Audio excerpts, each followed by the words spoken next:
হাই মই যেতিয়াৰ পৰা ইউটিউব চেনেলটো আৰম্ভ কৰিছোঁ বা চিন্তা চৰ্চা কৰিছোঁ যেতিয়াৰ পৰা যে মোটিভেশ্যন স্পীচ মই দিম যাতে মই যুৱ প্ৰজন্মক কিছু পৰিমাণে হ'লেও অনুপ্ৰাণিত কৰিব পাৰোঁ তাৰপিছত মোলে বহুতো প্ৰশ্ন আহিছিল বহুতো প্ৰব্লেম তেওঁলোকে লিখি পঠিয়াইছিল এটা প্ৰব্লেমৰ বিষয়ে আজি আমি পাতিম এটা সমস্যাৰ বিষয়ে আজি পাতিম প্ৰায় সকলোৱে সেই প্ৰশ্নটো মোলে কৰিছে আৰু প্ৰশ্নটো এনেকুৱা যে সকলোৱে সুধিছে যে মানুহবোৰ সলনি কিয় হয় মানুহবোৰৰ পৰিৱৰ্তন কিয় হয় মনবোৰ এইটো এটা ডাঙৰ প্ৰশ্ন আৰু প্ৰশ্নটো মোক বহুতেই সুধিছে মই ভাবি চাইছিলোঁ যে আসলতে মানুহৰ মনবোৰ কিয় পৰিৱৰ্তন হয় মানুহ কিয় সলনি হয় সলনি হোৱাৰ উদাহৰণ মই যদি সৰু এটা দুটা দিওঁ আপোনাৰ কোনোবা প্ৰিয় বন্ধু আছে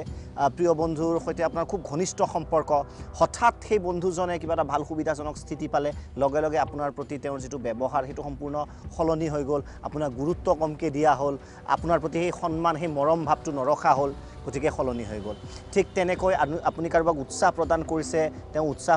সেই উৎসাহ পায় তেওঁ যথেষ্ট ভাল এটা পজিশ্যন পাইছে জীৱনত বা কিবা এটা আগবাঢ়ি যাবলৈ সুবিধা পাইছে লগে লগে তেওঁ আপোনাক গুৰুত্ব নিদিয়া হৈছে আৰু আপোনাৰ সৈতে যিটো সম্পৰ্ক সেইটো তেওঁ ৰাখিব বিচৰা নাই বা এনেকুৱাও হয় যেতিয়া সাধাৰণতে বিশেষকৈ যুৱ প্ৰজন্মৰ মাজত টিনেজাৰৰ ক্ষেত্ৰত যদি আমি চাওঁ বা অকণমান টিনেজাৰৰ ওপৰৰখিনি যদি চাওঁ প্ৰায়ে প্ৰেমত প্ৰথমতে খুব হাবুডুবু খোৱা যায় পিছত কোৱা হয় যে মই যাক ভাল পাইছিলোঁ বা মোক যোনে ভাল পায় তেওঁ সলনি হৈ গৈছে আগতে ভাল ব্যৱহাৰ কৰিছিল এতিয়া বেয়া ব্যৱহাৰ কৰে আগতে মোৰ আবেগবোৰ বুজিছিল এতিয়া মোৰ আবেগৰ প্ৰতি গুৰুত্ব নাই গতিকে এতিয়া মানে শিলৰ হৃদয় হৈ পৰিছে এনেধৰণৰ প্ৰায় প্ৰশ্নমূলী আহিছে যে কিয় সলনি হয় মানুহৰ মনবোৰ সেই বিষয়ে মই আজি আপোনালোকক দুটামান কথা ক'ব বিচাৰিছোঁ মোৰ দৃষ্টিভংগীৰে যে মানুহ কিয় সলনি হয় আপুনি সদায় পাই অহা মানুহজন হঠাৎ কিয় সলনি হয় সেই বিষয়ে মই আপোনালোকক ক'ম আৰু যদি তেনেকুৱা ধৰণৰ কিবা বিশেষ পৰিস্থিতি আপোনাৰ জীৱনলৈ আহে অৰ্থাৎ আপোনাৰ আপোনজন সলনি হোৱা যেন আপোনাৰ অনুভৱ হয় যাক আপুনি খুব বিশ্বাস কৰিছিল তেওঁ সলনি হোৱাৰ নিচিনা যদি হয় তেনেহ'লে দুটা শাৰী মনত ৰাখিব হিন্দীত কোৱা হয় যে अक्सर लोग कहते हैं कि लोग बदल जाते हैं कि अक्सर लोग कहते हैं कि लोग बदल जाते हैं पर मैं कहता हूँ लोग बदलते नहीं हैं बेनकाब होते हैं अक्सर लोग कहते हैं कि लोग बदल जाते हैं पर मैं कहता हूँ लोग बदलते नहीं हैं बेनकाब होते हैं অৰ্থাৎ প্ৰায় মানুহে কয় যে মানুহবোৰ সলনি হৈ যায় পৰিস্থিতি সাপেক্ষে মানুহবোৰে নিজৰ চৰিত্ৰটো সলনি কৰে কিন্তু মই কওঁ মানুহ সলনি নহয় মানুহৰ মুখাবোৰহে সুলকি পৰে আৰু মই কওঁ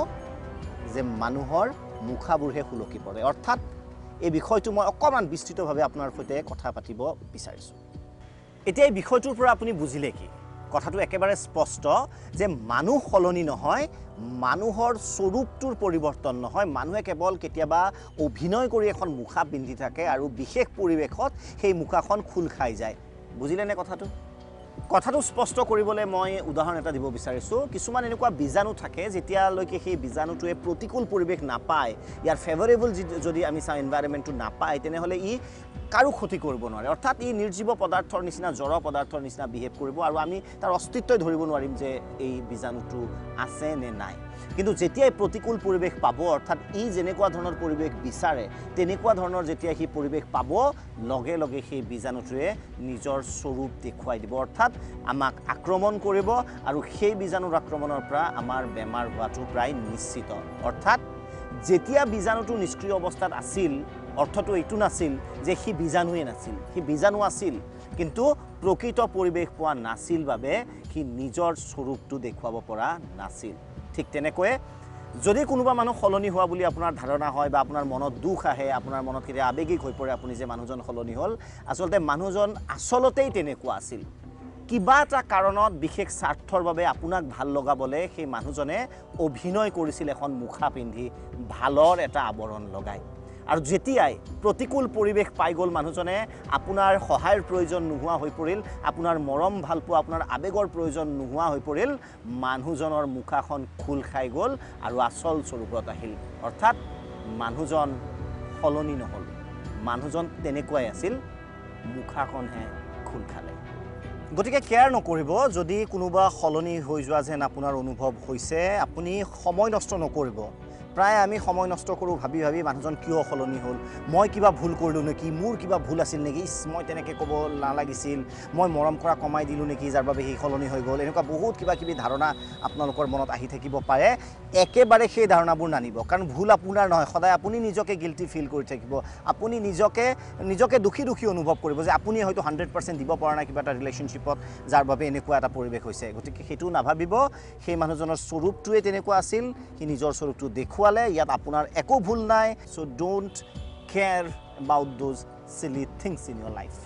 আৰু এই বিষয়টো জনা এইবাবে বেছি দৰকাৰী, কাৰণ সহজ সৰল অন্তৰৰ, পবিত্ৰ অন্তৰৰ বহুত মানুহ থাকে যিয়ে নিজৰ ফালৰ পৰা যিকোনো ৰিলেশ্যনশ্বিপত, বন্ধুত্ব হওক বা যিকোনো ৰিলেশ্যনশ্বিপত 100% দিয়াৰ চেষ্টা কৰে, কিন্তু তাৰ পিছতো যেতিয়া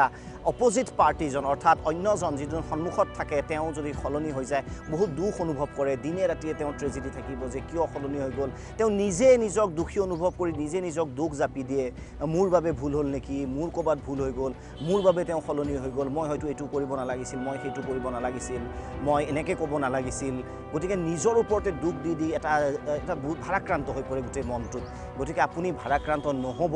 যদি সলনি হৈছে কোনোবা, কাৰণ সলনি হোৱা নাই তেওঁ। মই কৈছিলোঁ যে মুখাখন সুলকি গৈছে, লোক বদলতে নেহি হে, লোক বেনকাব হতে হে। গতিকে আপুনি সুখী এইবাবে অনুভৱ কৰিব, আৰু